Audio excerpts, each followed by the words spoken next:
I wanted to talk about what I thought was the greatest moment in Donald Trump's presidential campaign that showed real political bravery on Donald Trump's part.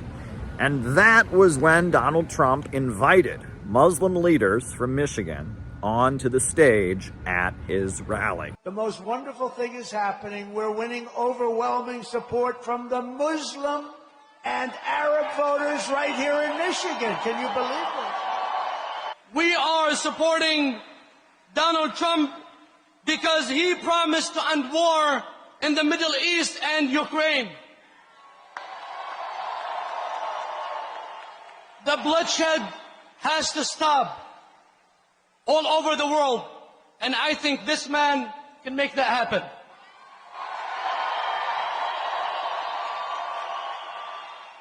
I personally believe that God saved his life twice for a reason. Now, somebody watching this might say, well, Caleb, that's no big deal.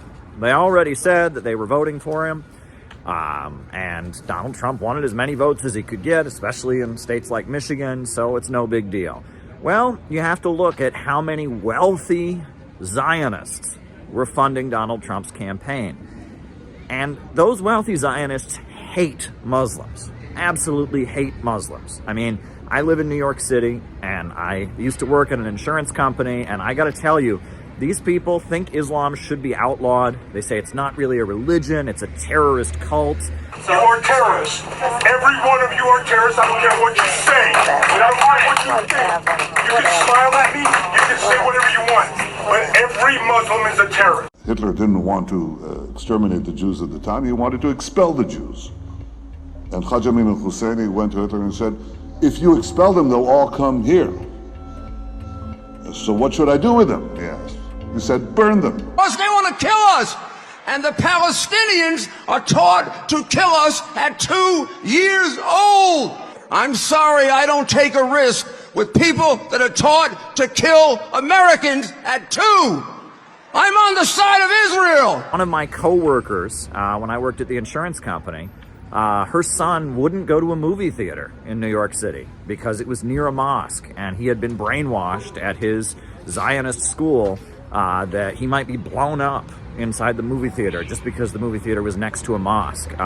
You know, the hatred that Zionists, wealthy Zionists, have for Muslims is astounding. And for Donald Trump, who, you know, was getting backed and supported by a lot of wealthy Zionists like Sheldon Adelson, to take the bold move of inviting Muslims onto the stage at his rally and embracing them and welcoming their support, that was huge. And earlier today, I had an incredible meeting, a great meeting. You know what they want? They want peace. They're great people. With a group of Muslim imams.